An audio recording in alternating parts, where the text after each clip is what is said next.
बिस्मिल्लाहिर्रहमानिर्रहीम। अस्सलाम वालेकुम। कैसे हैं आप सब लोग? उम्मीद करती हूँ आप सब ठीक ठाक होंगे। और जी, ये फ़र्स्ट सहरी जो कि अचानक से ही रोज़ा बन गया और मुझे कुछ रात में नींद ही नहीं आई, इसी टेंशन से कि अगर सो गई तो शायद सुबह आँख ना खुले। और बस यही सहरी की टेंशन थी। तो बस मैं यहाँ पे 2:30 बजे का टाइम था, सुबह के 2:30 बज रहे थे और फिर मैं उठी, वज़ू किया और मैंने कहा चलो तहज्जुद की नफ़ल अदा कर लें, उसके बाद फिर सहरी की तैयारी करेंगे। तो बस यहाँ पे मैंने नफ़ल वगैरह पढ़े थे और अब मैं आ गई थी किचन में, तकरीबन 3 बज चुके थे। तो ये रात में मैंने जैसे ही पता चला था 10 बजे के सुबह रोज़ा है, तो फिर मैंने दही को जाग लगा दी थी और शुक्र है कि ये जम गई है। अब इसमें से बनाएँगे लस्सी और बाकी 1 कटोरी दही रखेंगे। और जी, घर की दही कितनी अच्छी मज़ेदार जम गई है। और बस यहाँ पे अब लस्सी के लिए मैं दही अलग कर रही हूँ और फिर 1 कटोरी निकाल के अलग से रख दूँगी और अपने लिए सिर्फ़ 2 चम्मच दही डाल के रखूँगी कटोरी में, क्योंकि ज़्यादा नहीं खाई जाती मुझसे। तो बस अब दही वगैरह रख के लस्सी वगैरह बना के उसमें थोड़े से आइस क्यूब्स डाल दूँगी और उसको फ्रिज में रख दूँगी। और उसके बाद हम करेंगे रोटियां वगैरह बनाने की तैयारी।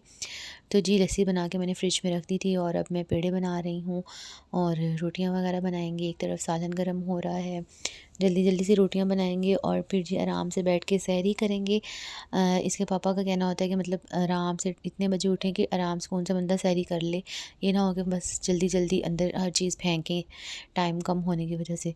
तो बस फिर इसलिए तसल्ली से सारा मतलब बन जाता है, थोड़ा टाइम से उठ जाएँ तो बस ऐसे ही सूखी रोटियाँ खानी थी तो बस वही बनाई हैं और अयान के लिए पराठा बनाने हैं। अयान भी आज उठा है सहरी करने के लिए, क्योंकि आज 23 मार्च थी और बच्चों को छुट्टी थी और जब अचानक रोज़ा बन गया तो फिर उसको उठाया मैंने, क्योंकि उसने कहा था कि अगर सुबह रोज़ा बन गया तो मुझे उठाना है। और ये जी मेरा शहज़ादा बेटा उठ के आ गया है। और अब इस इनके बाद अब मैं अपने बेटे का पराठा बनाऊँगी और ये देखें जी चौरस पराठा बन के तैयार हो गया है। और ये बस सैरी कर ली थी और हम सो गए थे और अभी है 12 बजे का टाइम। बच्चों को मैं पढ़ा रही थी कि सुबह-सुबह पढ़ लो। और ये सुहान के लिए रोटी बनाई थी और उसने वो खाई थी, थोड़ी-सी बचा दी थी। और चिकन निकला पड़ा है, अब सोचना है कि चिकन कढ़ाई बनानी है या शोरबे वाला चिकन बनाना है। और ये थोड़े से बर्तन है, ये धोऊँगी। पहले मैंने कहा थोड़ी-सी मैं मलाई है वो कर लूँ, ज़्यादा हो जाती है तो फिर मुश्किल लगता है, मुझे बहुत ज़्यादा काम लगता है मलाई करना। तो बस ये 2 दफ़ा में हो गई थी, जल्दी हो गई थी। और ये चिकन लेके आए हुए थे बोनलेस, तो बच्चों के बनाने थे हॉट शॉट वगैरह और कुछ और भी चीज़ें बनानी थी। तो बस अभी फ़िलहाल हिम्मत नहीं थी, सिर्फ़ ये हॉट शॉट वगैरह बनाए हैं, ये स्टिक्स पे मैंने लगाए थे। तो बस सुहान और अयान शौक़ से खा लेते हैं। तो बस वो कर लिए थे और आराम कर लिया था। बच्चे उस पारे पे गए हुए थे, उस पारे से आ गए थे और ये चिकन बोनलेस किया हुआ है, उबाला हुआ है, इसको मैंने करना है बच्चों के क्लब सैंडविच के लिए। और ये जी अब मसाला वगैरह हंडिया का हो गया और ये हंडिया ऑलमोस्ट डन होगी, तो फाइनल हुआ था कि शोरबे वाली बना लेते हैं, शोरबे वाला चिकन बना लेते हैं। और बस ये हंडिया हमारी तैयार हो गई है।